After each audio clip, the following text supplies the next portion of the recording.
Grandmaster, thank you so much for taking the time to chat with us. We've talked to a few people in the United States.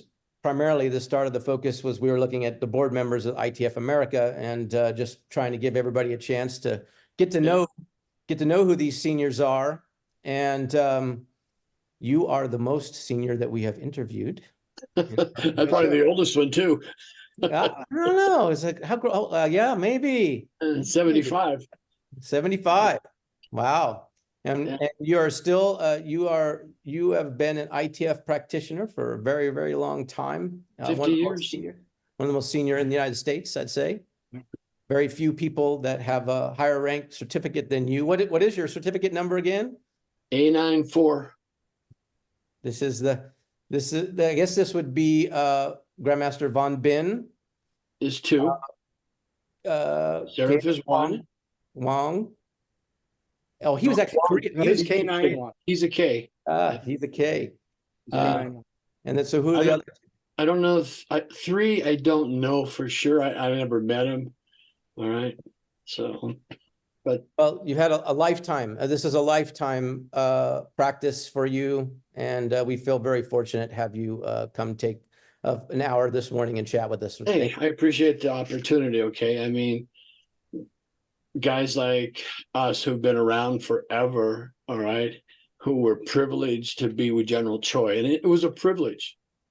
And you look at the direction the ITF has taken, currently, and it's way, way different than the old days.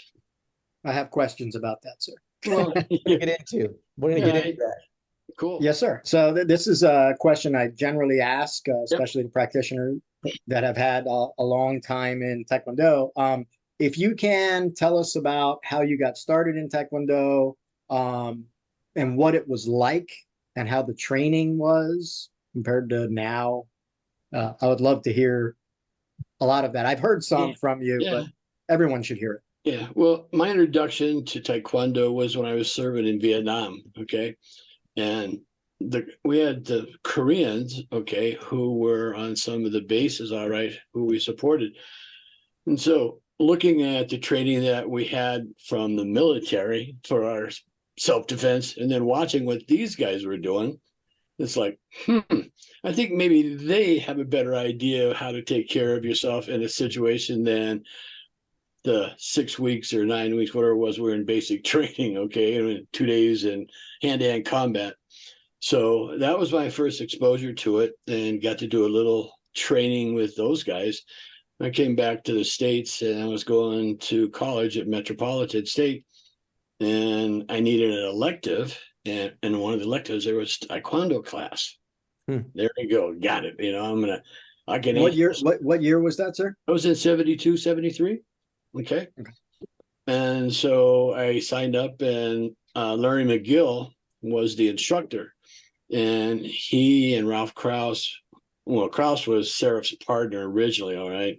And then Ralph Krause and Seraph split. McGill and Seraph kind of got together, and McGill was teaching the classes at the university at nighttime, because at that time Metro wasn't a standardized campus. We had classes everywhere, around the city. Wherever they had an open building, that's where we'd have to go, for whatever class it was. And it wasn't until probably 75 or 76 when Metro actually got like an Auraria campus, all right. And so we were training there, and I met Seraph in about 72, 73 as they were partners. And it was like, hey, I want to train with him. And Seraph had a gym on Colfax, all right, where Lang and Russell Perone and all the bad boys, Chuck Martinez, were training at the time, all right.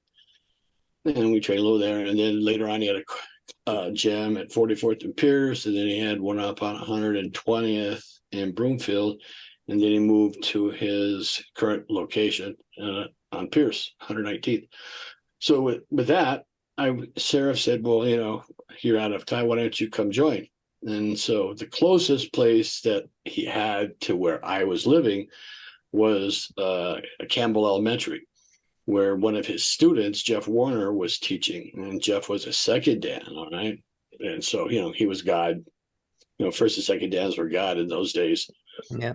And so I started training with Warner, and then he left, and then Mr. Mestis came and took over that gym, okay, that rec center. And so I trained with Ron, Mr. Mestis, okay, it's a good buddy of mine. But anyway, I trained with him for a couple of years there. And then in 82 or 83, Sarah asked me to come teach for him at Broomfield. So I left North Jeffco. And then I started teaching for Mr. Seraph in Broomfield, and I taught there until like 2002. What rank were you when you started teaching? Second, when I started teaching, I was a red belt. And Jeff, Well, and people didn't get that high back then. I mean, Yeah. fourth dans were unheard of. I don't know if you call it teaching. Okay, I was stumbling through what we were doing, but Mr. Warner was a real had a big impact on me, because a lot of the guys at that point in time were back from Vietnam. Okay. And we all had crappy attitudes. We all had chips on our shoulders. We were troublemakers at best. And we needed some people who probably had, a good mindset to keep us in line, okay, physically. And so Mr. Warner always made sure that we did things correctly. There was no tomorrow. It's always today. So we learned how to, unfortunately for me, I don't have knee problems. I don't have hip problems, from kicking. And I attribute all of that to Jeff Warner, to making sure that we kicked correctly. We had the correct rotation. We have good foot position. We didn't have ankles flapping around at that time. And so I always remember that, that's how he taught. And it was a big impact. Early days, the training was very, very strenuous. Okay. Contact was whatever you wanted. There was no light contact. There was no pads. Okay. So, you were always having a black eye or a fat lip, you had bruises on your body, but it was a good feeling. We were making progress. We were training, and there was no, how do you feel if you were hurt? You were expected to be in class, because at that time the classes were small. When I tested the first day, there was only 6 or 7 people testing. All right. And some of those were testing to higher ranks. So we were always, I think, being in Colorado, with Mr. Seraph and all of the people that we had here in Colorado to train with, everybody was pushing everybody. If this guy could do 2 kicks in the air, then we were going to do 2 kicks in the air. If this good guy could do this thing in sparring, we were going to do this. If this guy was making this many boards, so it was always a competition. One school or one person was always driving it. It was Terry Merriman. It was, Grandmaster Weiniger, those kind of guys. The most feared guy in Colorado, Mr. Lang. Okay. I mean, tremendous classes. Okay. I mean, hardcore. The first time I went to CU to train with them, I got to the floor, and there were little buckets alongside the floor. I'm like, what the hell is going on here? Shortly after class started, people were throwing up in the buckets. Okay, because if you've been to the CU Rec Center where, we've held some events, we would go up and down the floor. There was no breaks. Condition, because we were at that time, tournaments were all open. So you didn't have any Taekwondo closed events like we have today, which is Taekwondo practice. You'd have karate and you have Kung Fu. You'd have to go fight. And you had to learn how to adapt to all of those styles really quickly, or you really got hurt. Okay. At that time, groin kicks were still legal. All right. And, it was a tough course, but it is enjoyable. Looking back on it, I was privileged to be raised in that area, in that era of time. I don't think I'd want to start Taekwondo today the way it is. Okay. Sure. Yeah. The strive, I don't see the commitment or the drive to be the best. Over the years, we've gotten to the point, and I have a jaded opinion, probably, it's all about me, how I feel, and entitlement. I'm entitled to be a 5th degree or a 6th degree, Uh-huh. whether you train or not, whether you can perform. And I understand as we all get older, things change a little bit, but there's certain things that even when you're 50 or 60, you can still do. You might not be able to do 3 kicks in the air, but you can still do one. You can have good balance. You can have a good stance. You can have a good understanding of technical issues. And a lot of these guys don't. And they Yes, don't sir. care. And they don't care. But they expect to be promoted because I went to this class, I went to that class, I paid this fee, I paid that fee. Now I'm entitled. Yes, sir. And that's the hard part for me, I guess, is looking at the people, when Mr. Nunes, Grandmaster Nunes now, when he first came to Colorado, was another example of perfection, Mhm.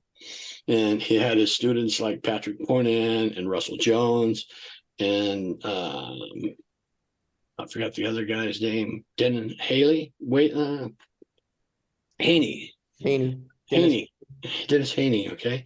3 really, really good students of his, all right, that he brought to Colorado. It's like, whoa, there are some other practitioners out there.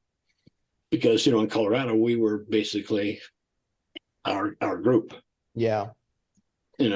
So that's kind of how it worked. Yeah, that's interesting that you have that a strong, it's a strong opinion. It's also the idea that someone doesn't deserve this thing simply because they showed up. Right. There's a work ethic, and that work ethic is very high expectation. A commitment. You have a commitment to the art. Yeah. Everybody, competition is really good. I like the tournaments and stuff. But if you open up the books, okay, that the general wrote, how are they described? Taekwondo is the art of Self-defense. self-defense. Okay. So, the sport aspect of it is a very small piece of what we do, and less than 0.5% of all of our students, I don't care who they are in the US, make it to the worlds. And even a smaller percentage of that 0.5% ever get medals, and there's some schools that teach only to the sport. And, and I think that's a problem. I think, we should be training martial arts. When you have a student that can excel, we have the skills to help them. We have enough people in the US that can help the schools and those small groups of people. We can help them get to where they want to be. But for the rest of the students, they're not interested in it. Tournaments in the old days, we had testing tournaments. So every time you had tested, there was a tournament. And you had to, if you didn't attend, you didn't get promoted. Yes, sir. And that happened, and we'd have tournaments down in Metro that would go all day Saturday, late into Saturday night. We have that many competitors, okay? Today, we can't get people to go to tournaments. Yes, sir. Yeah. Travel. Well, and now you can actually be a specialist in particular events. Yeah. You used to do everything, right? If you were on a team, You're on a you team, did pattern, sparring, teamwork, breaking, everything. Yeah. You did the whole thing, right? And today, and I don't mind the guys specializing in certain areas. I think that's fine, okay? But I think, the way the emphasis is put on competition, like the World Cup, the World Championships, all of that stuff, sometimes that promotion exceeds the self-defense side of it, okay? Because when you look at competition, there's all of these rules that govern how you break, how you fight, how you do patterns, how you do pre-range step sparring. When you step outside the gym door, there are no rules. Okay. And so if we can't give them the skills to use to protect themselves, then why are we doing it? Yeah. Sure. Yeah, this is finding the purpose in the art at the, Yeah. especially after a lifetime of training. You know, there's a time period where there's the beginning when you're really rough and tumble and you need your attitude adjusted and you're going to go ahead and test everything. And then there's a time as you go through your lifetime of practicing the art where that some of the physical portion starts to diminish a bit. I mean, certainly. And then, okay, now what am I trying to do? Well, then what keeps you interested if you're only a competitor? What is the depth of the art? And there's a lot. There's a ton in the art. I had a student ask me last night, why did you stick with this one? You know, I've dabbled in several different martial arts, but I stuck with this one, and it's just the depth. And I don't like rolling around with a bunch of sweaty dudes all day. So I had some times doing that, but now I want to stand up and stand up. Right. Yeah. That actually gets me to a question that I'd like to ask, if you don't mind. Sure. It has to do with this idea that, ITF Taekwondo as a system is very young. It's new. Didn't exist before 1955. No. We have a first book in 63 or 65. 65 is the first one. I have it on the shelf here. Yeah, I as well, with a General Chase signature in it, which people warn me, don't ask him to sign that book because he'll say, get the new book. But he said, when I handed him that book to sign, he goes, "Oh, very young." When he points to his picture, he points to himself. Yeah, the picture. Points, "Oh, very young," and then So his dark hair. yeah, he was really young. Okay, Yeah. I mean, in those days. Yeah, and it was interesting that in that book, there's actually the Shorin and Shori style of Akard-do. There was only 20 patterns in the first book. But so the point is that ITF Taekwondo as a system has evolved under General Che. He did change things. I mean, from his initial, as he developed it, as it worked, there was more patterns added. There was a time period of development and evolution within the system. And after, there are some folks that say that after General Che passed, that is the end of the evolution of ITF Taekwondo, and that is where we have to kind of freeze it. And like it becomes, this was the development at the epitome, and that's it. So I'd like to hear your thoughts on that idea. Do you believe that that's the case? And if not, then who is responsible for making the further modifications or upgrades or whatnot? Yeah, well, we were General Che's guinea pigs. Okay. He would come to Colorado often. Okay, sometimes 2 times a year, maybe sometimes 3, depending on how Mr. Seraph at the time, or Master Seraph, wanted to train. But he would come and he would teach us something, and he would go away and he'd come back and he would update the previous one. And he would come back and update that one. And he'd come back and he would finalize the technique that he wanted. So one of them was, sitting stance punch. We did it 4 different ways before we got it to what he wanted. I think, if you look in the early books, like in the condensed version of Taekwondo, and Mr. Mitchell, Grandmaster Mitchell, and I had opportunities to speak with General Choi on several occasions, technically.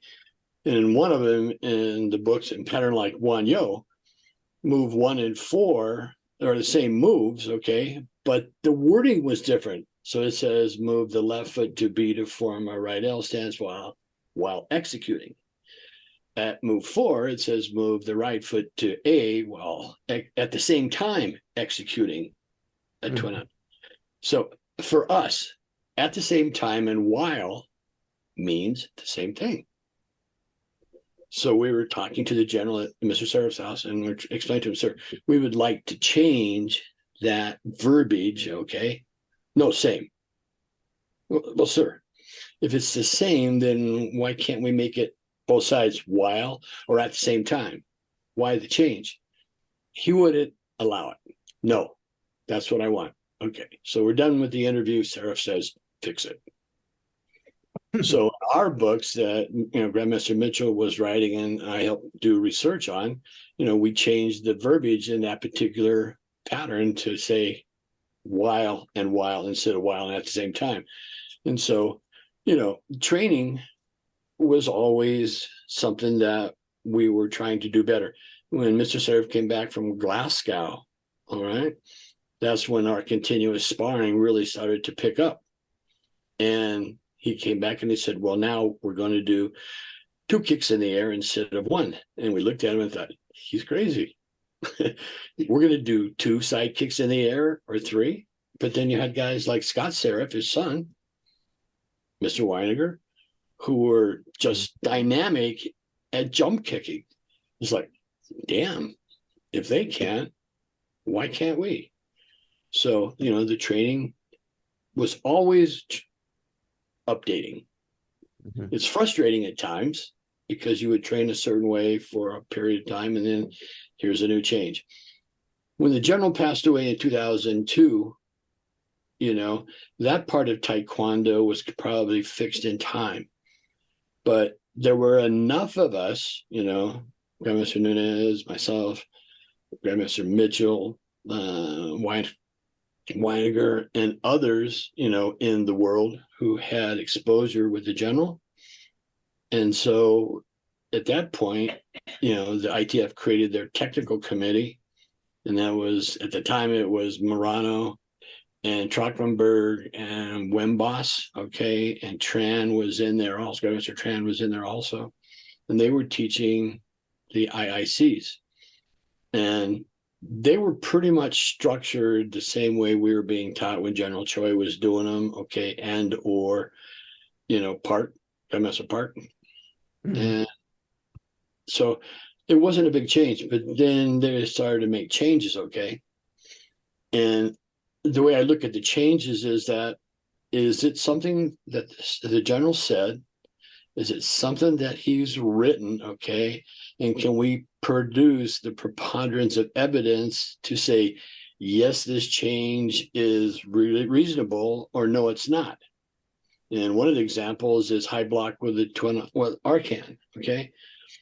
You know, we've always done it in this motion as to defend against something coming from the side, okay?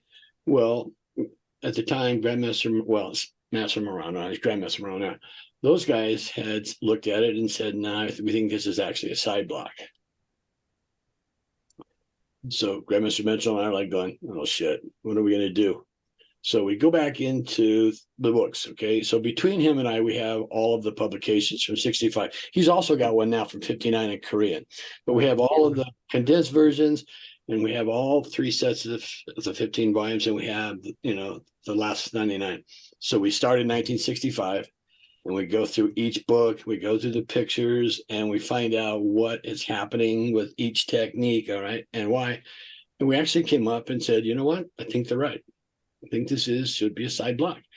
So we adjusted it and changed it. There's some other things that they've said and done, and you go, we can't find a preponderance of evidence to prove that.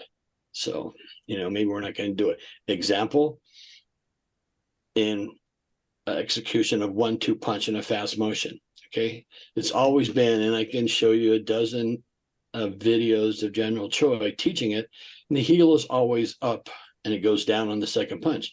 Now they've decided that the heel is down before the second punch, and then you have a sine wave. Well, we have visual proof.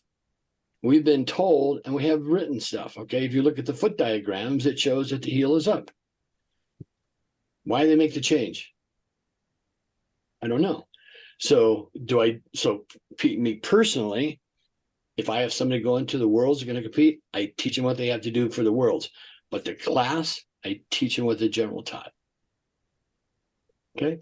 So if there's changes that make sense, you know, if we can go back and research it and we can prove that what they're saying is correct, then I'm not opposed to making a change.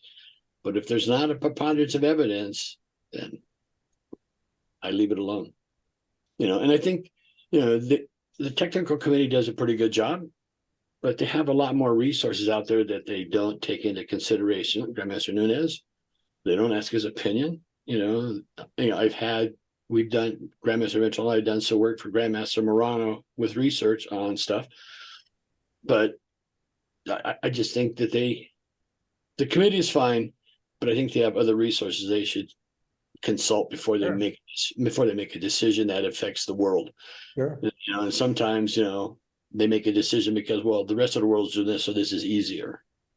No, And I never heard the general say, we're going to do this because it's easy. right. Never.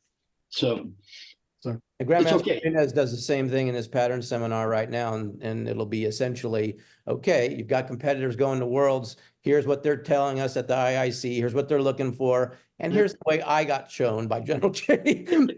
Here's how this is what I was always shown. This is what I can just tell you on multiple occasions. This is the way we do it. So yeah, that's interesting take. I mean, I think as a practitioner, my mind is fairly open, and I'm willing to be flexible. It's a little bit of flexibility within these parameters, to me. It's okay, I can do it both ways. I can, And you can do it both ways, but if there's some way to prove what the general said, if we can look at it and say, you see, this is what he was showing. Pressing blocks, another example. Okay.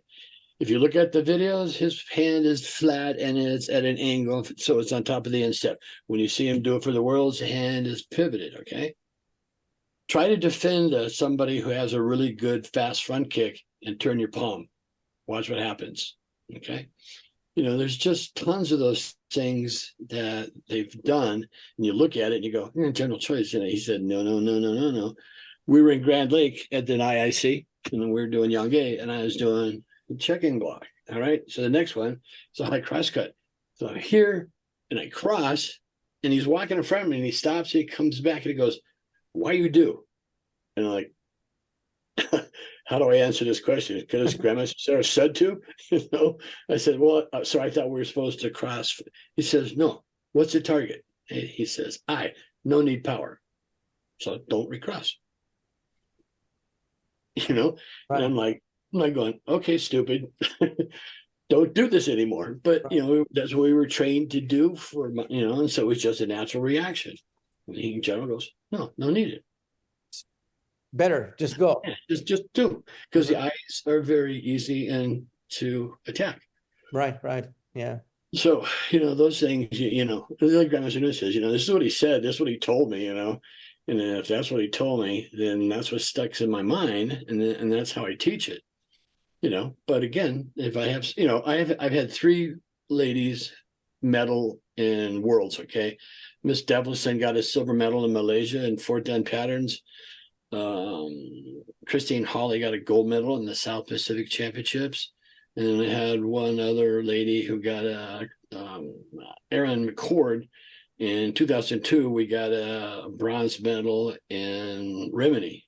Okay. In 2nd Dan patterns. That was the one I was at. Yeah, that's the one where Dennis Haney went and competed. Okay, he was there also. Yeah, boy, we had our team was from Region 4. That was myself, Shane Edmiston, Dennis Haney, Russell Jones. Yeah. I don't think Patrick, the big question there was pattern Juche. All right. And after you did the side piercing kick, the question was, do you raise it up to high and do the hooking kick, or do you bring it around and then raise it up? Mm-hmm. We didn't have an answer. So Miss McCord, we worked for like 7 or 8 months, on both directions. And then when we got to competition, we started watching how they were grading it. So we knew that it was middle, bring it up. Mm-hmm. And she had no problems because we practiced it for months. Had we not done that, we'd have been she'd have had problems. So we need the U.S. needs a better system, for putting us together. When we were all USTF, we were all kind of on the same page. So when we got together, we're all training in the same way. Now, when we are split into 2 groups. Okay. We got certain things happening here and certain things happening there. Right. But the US is ineffectual in world competition. Before in the 80s, in the 90s, were respected in world competition, but not so much today. They look at the American competitors as, a free match. That's an easy win. Yeah. We're working on that, sir. Well, I know everybody's, we're working on it. We're working on it. Okay. I agree. And it disappoints me that, we go from being recognized in the world to being, Yeah. that hurts. Okay. Sure. Absolutely. I want to Yeah. mention that on that vein, you're actually teaching a 3-day seminar in Albuquerque. Yes, sir. And that date, sorry, I don't have it down, but I know it's March. Yeah, it's in February. Yeah, it's February. next weekend. Next week. Yeah. That's right. Yeah, next That's week. right. Yeah, humble So- it's Mr. Paris and Miss Weaver Yep. in Albuquerque, and Right. that's next weekend. So there's opportunity. Just there's a plug for you. And now Pastor Fruitstone gets you the next question. Yeah. So, When I left ITF USA, I brought with me like 11 or 12 schools who want to trade the same way. Okay. And so we're trying to now integrate them into ITF America. And we just had the tournament in Waco, or the training session in Waco, and I got Master Galindo to go back over there, okay, and get reintroduced. So, that was a good thing. I'm trying to get our people to travel to these different places, okay? But in order to do that, I have to travel too, Yes. okay? yes, sir. And so, we're going to set up a couple more of these sessions, and they're just to get people ready for the World Cup. Mhm. Okay. Yes, sir. So, I taught a 3-day technical seminar in Madison a year ago, and we had like 50 some people. We spent 3 days, but we didn't roll on the floor. We didn't do conditioning. We didn't do we spent the whole time on patterns, on fundamentals. We got through all the patterns. Everybody got to do their pattern by themselves on the floor. So we got to correct them. All right. And we got to work with them. So that was really a cool experience. And we brought a couple other people in that were on the peripheral of the ITF. They started coming back to Mr. Imbau's class for some more information. So that was a Awesome. good deal. So, Yes, sir. So I have a question. I know that you got to spend quite a bit of time with General Choi. So what is your favorite memory? Because you got a lot General of Choi. spending time with General Choi. Yes. Well, again, Grandmaster Mitchell and I got to spend time with General Choi. Okay. And most of the times it was with at Mr. Seraf's house. All right. So one particular time we went there to do some question, probing and trying to get him to answer, because he's very non-committal at times. All right. So anyway, we were talking about stuff, and the general is just, yeah, sure, no can do. So he's in his pajamas. Okay. And he's sitting at Mr. Seraf's bar, and he has his favorite drink. Okay. And we're asking him questions. And Grandmaster Mitchell wanted to know why the Koreans in this country cannot decipher his Korean writing. And he goes, oh, very simple.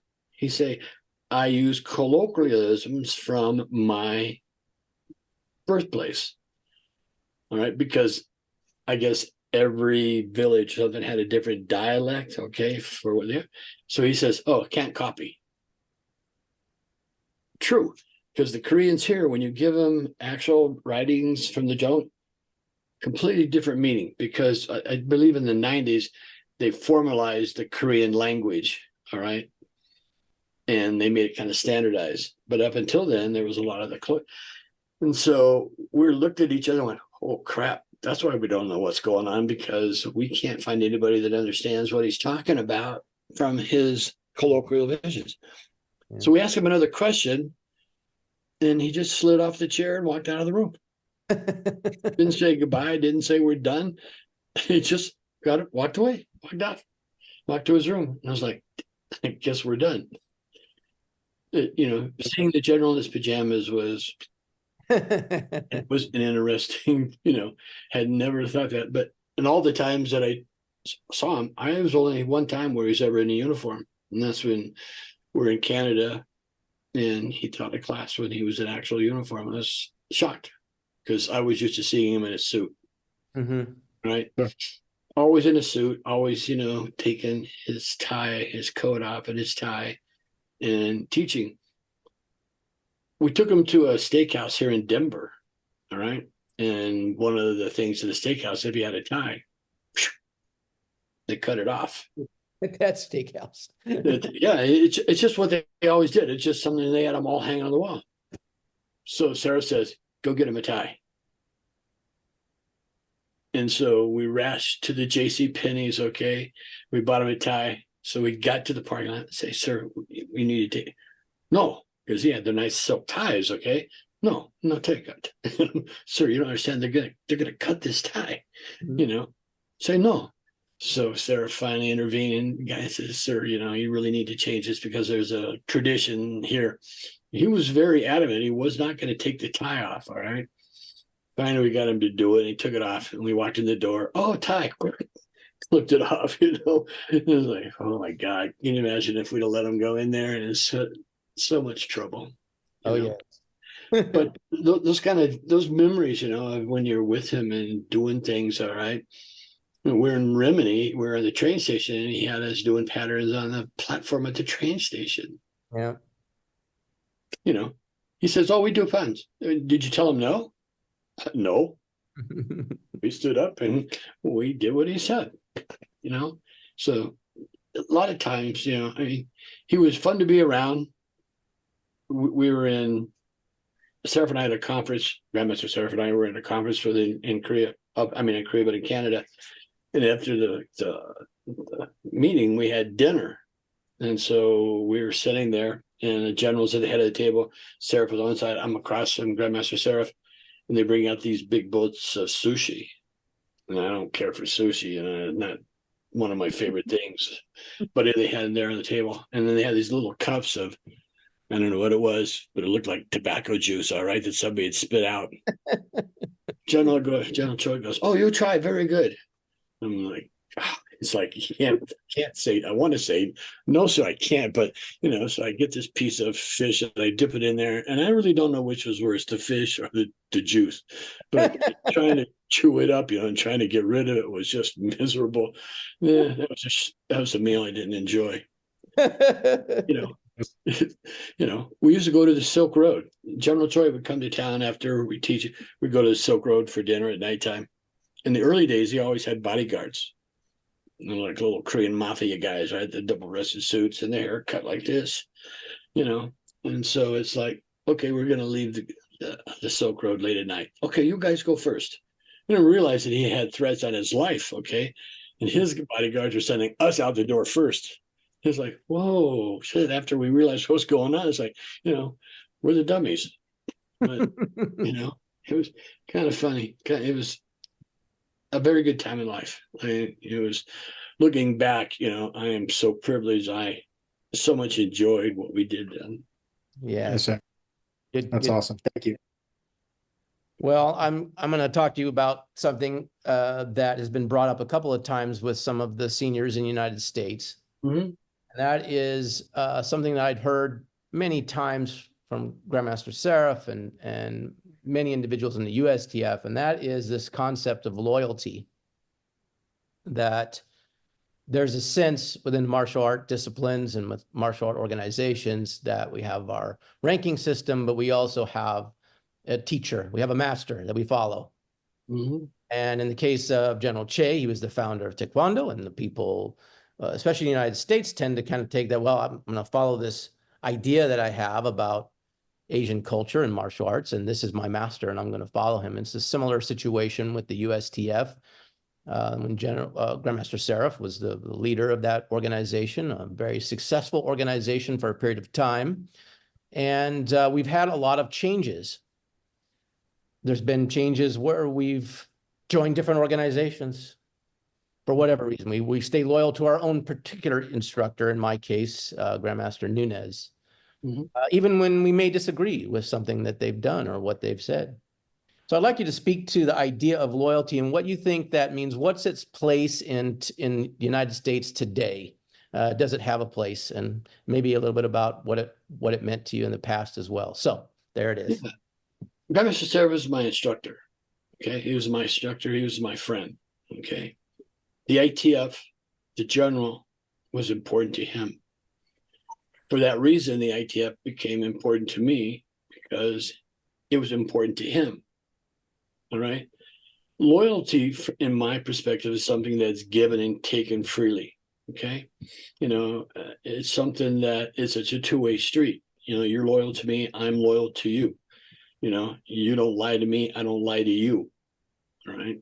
We treat each other with respect and dignity, And so at a certain point, and I was with Sarah for 30 plus years. Okay.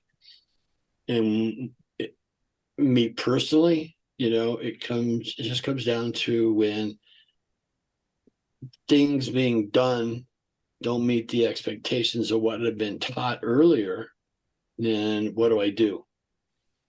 When Grandmaster Sarah decided to leave the ITF in 2002 or 3 after the general's death, okay, it was really tough for me because I wanted to stay with my instructor, but I also wanted to stay loyal to his instructor.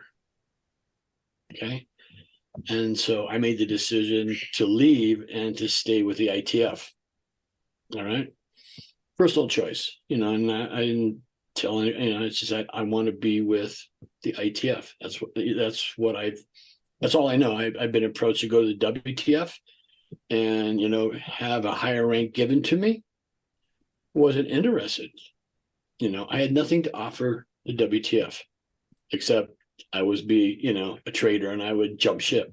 And I wasn't going to do that. All right. I know some people did. That's a personal choice.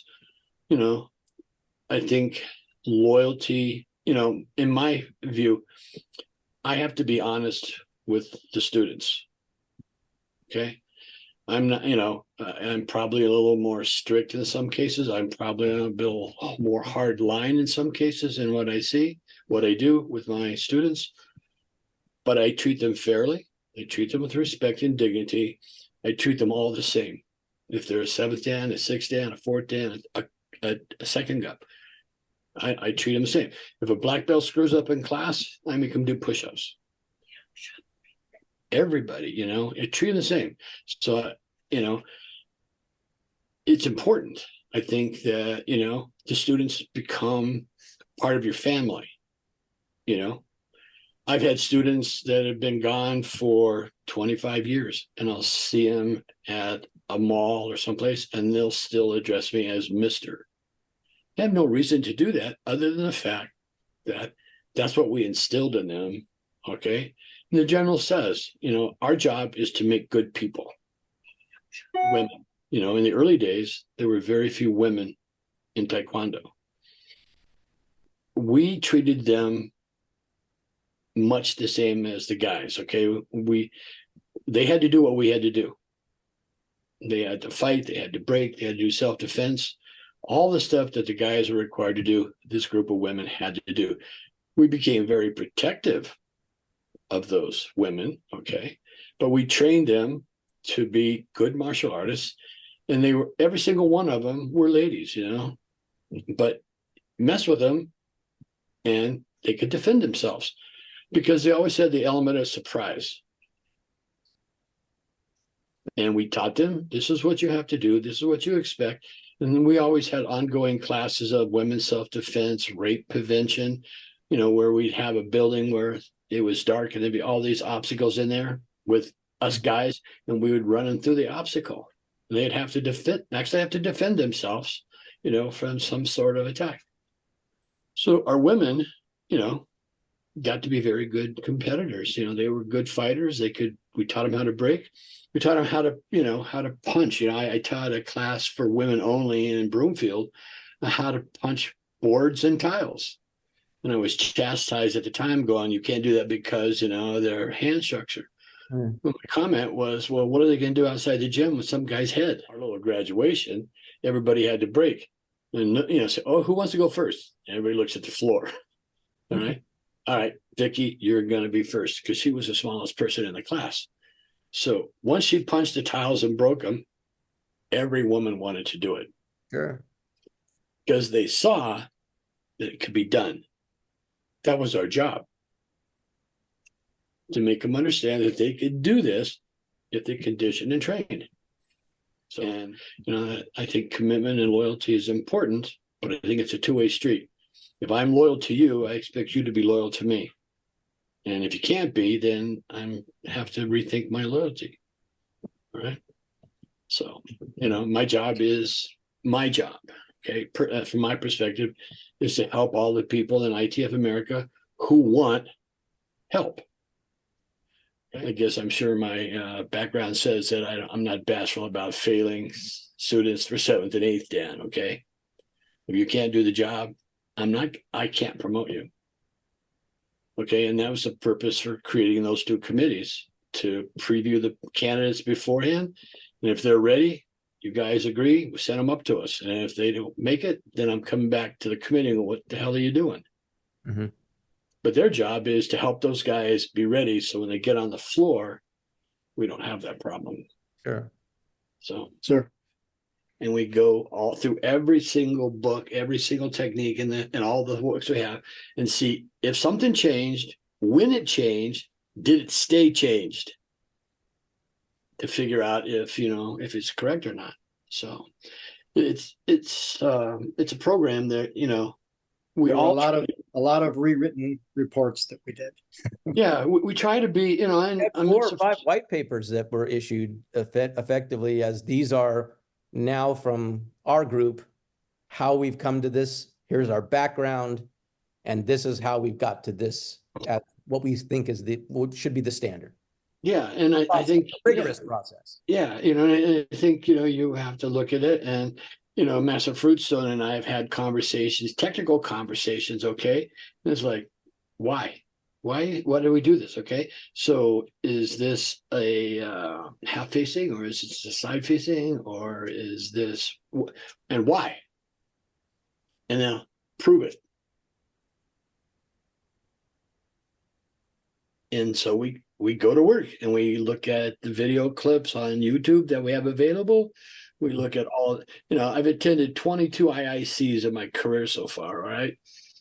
And so I go through all of those notes that I have from IICs, from Park and the General and Grandmaster Seraph, and when Fablu was around, when he was helping, the General's son, when he was around, which I never paid a lot of attention to. Park Chung-soo came in and he would teach. So you look at all of the notes and what these guys saying, C.K. Choi out of Canada, all right? He has books out that I have that you read and you look at it, and he has a different perspective than what we have today currently, because he is totally ITF trained. And when he left the General because of the political problem, what he knew is what he teaches. Sorry. He doesn't have anybody, like we do. We have Grandmaster Nunez, we have Grandmaster Mitchell, we have other people, okay, who we can bounce things off of, all right? And we can use the information that we've gathered over the years, and we can come up with a pretty logical decision on what we think is correct. Whether the ITF technical committee agrees with it or not is irrelevant, all right, to me, because the most of our students are never going to see world competition. Most of our students are only going to see us at a test board. The ITF is never going to come teach your class in Austin or in Florida or Colorado unless you pay them a whole lot of money. But you gentlemen and some of the rest of us, we teach and lose money because we love what we do. I don't make any my money. dough. Yeah, take my dough is right. I don't make any money at Taekwondo. I paid for people's testings. I paid for their IICs because they don't have the money. So anything I take in from Taekwondo, I put back into the students who need help. Because for me, I never had a commercial school. I've always had like a little rec center when I've taught. Mm-hmm. My trucking business, has been my source of income and support. So my perspective is a little different than somebody who has a big commercial school, who needs students to pay his rent and to pay him to pay his personal bills. And with what I see with that is the art becomes secondary to paying the bills. You know, we just test people to test them so we can keep the money flowing, whether they're good or not. And one of the things used to gripe me about some of the people in the USTF was that, well, don't worry, if you didn't do it today, you can do it tomorrow. Tomorrow never arrives, you know. And I understand that, you know, all of us, anybody who puts a dobok on, we're all interested in advancing, all right. But I think the idea of advancing today is a lot quicker than when I was coming through the ranks, because testings, if you asked to test, they added a year to your time, you know. So testing was when your instructor said you're testing, whether you thought you were ready or not. Oh, you're testing. Sometimes he would come to class and that was the test. We didn't know. Mm-hmm. So, you know, you always had to be prepared, you know. And I, being in Colorado, I was lucky because I was surrounded by a ton of talented people, all right, who probably didn't understand Taekwondo as well as you guys do, but they were great athletes and they could just perform. They could do this kind of stuff. And it was like amazing to watch them. We had a guy by the name of, I think his name was Roller, and he used to train down in the dungeon with Burkhardt and Mitchell and those guys, all right? And if you go down and, you know, there's the ceilings were those concrete I-beams, all right? So there maybe be 12 foot off the floor. This guy could jump up and kick the boards in between the I-beams. You know, it's like, how the hell did he do that? You know? So you go train with those guys and you figure out, you know, Scott Serve doing 3 jump kicks in the air. How the hell do you do that? I don't know. So you go train with him, you know, with Weiniger, with patterns, okay? How precise he was. Go train with him. People didn't like him specifically because of his attitude, all right? But his attitude when he was teaching a big seminar was totally different than when you went to a school. When you went to a school to train, you could ask him anything you wanted to. You could have discussions with him. But at a seminar, it's cut and dried. This is the answer. Move on.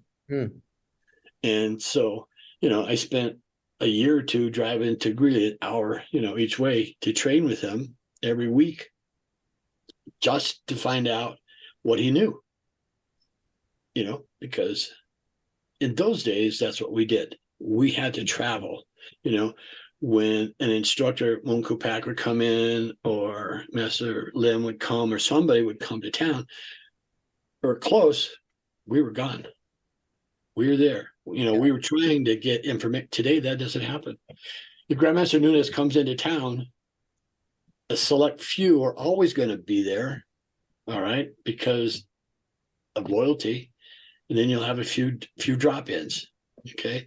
When they have the opportunity to train with him, they don't do it, okay? General Che was on my test board for my first dan. I was petrified. Oh my God, Seraph and the general? You're so afraid of making a mistake, okay?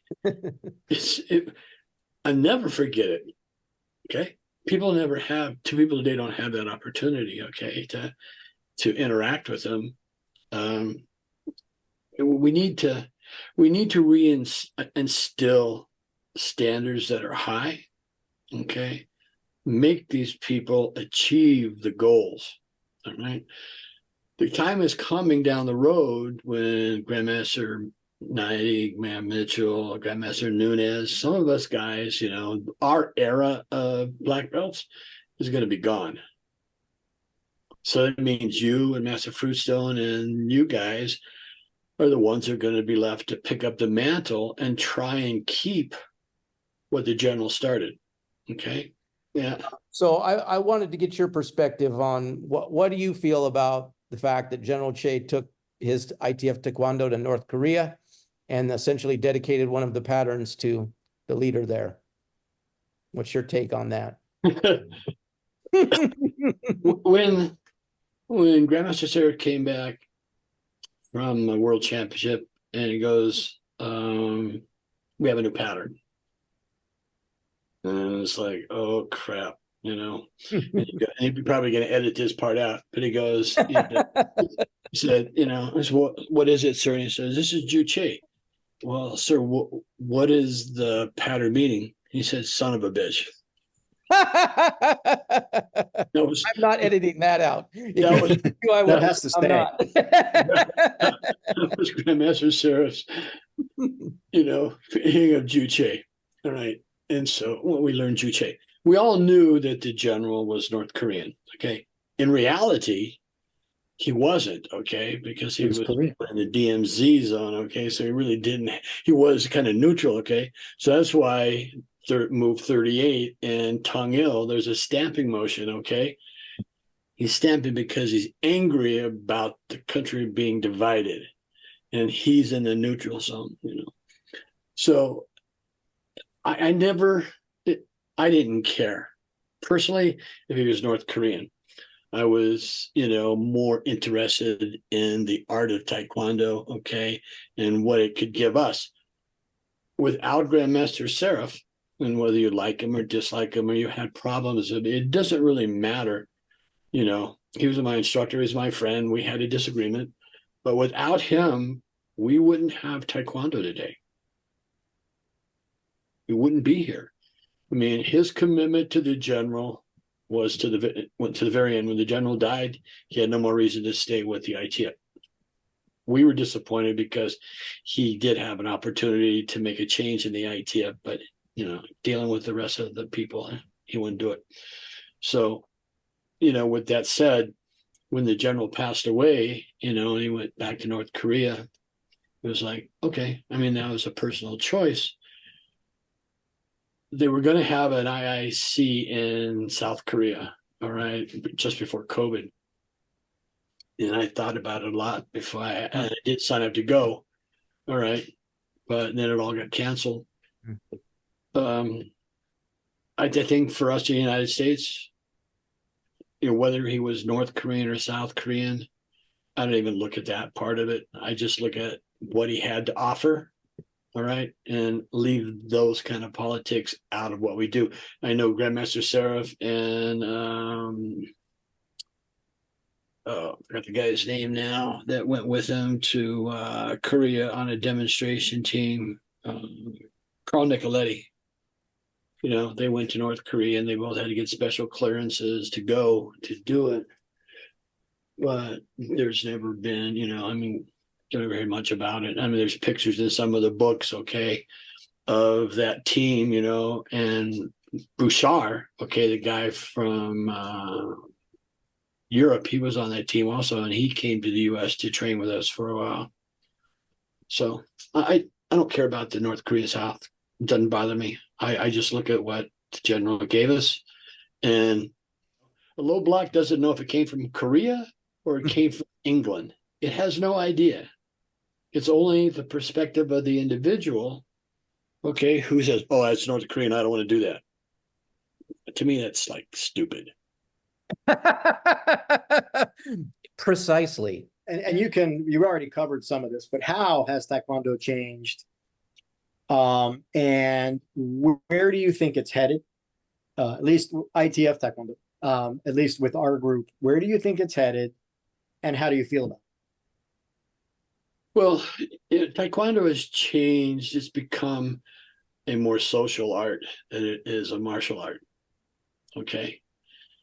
People are more concerned about their feelings as opposed to their skills and what they know. I hope with ITF America, we can continue to move the general's ideas forward, irregardless of what the ITF International does, because I find the International becoming more woke and they're more interested. They can't make a decision. Okay. They kick the can down the road and they kick the can down the road and they kick the can down the road. This situation with the two organizations in the US has been going on for 10 years. Okay. We've been trying to get them to solve it. I've written letters personally to the ITF, and Grandmaster Nunez has copies of those because I told him what I was going to do. saying that we need to solve this problem. We need to change the NAs in the US. I met with them in Bogota last August. Grandmaster Morano and Grandmaster Weller and Leo. All right. We had a conversation there about the problems and why I felt that we needed to make a change for the US. Okay, we'll talk about it in Finland. In Finland, Grandmaster Nunes and I had a meeting with the executive board. And again, we had the same issue. Okay. We're going to talk about it and we're going to make a decision at the first board meeting in October. Now, here we are in January. All right. My information is that they had a vote on Sunday as to what they're going to do. It's now Thursday, and there's no letter telling people what's happened.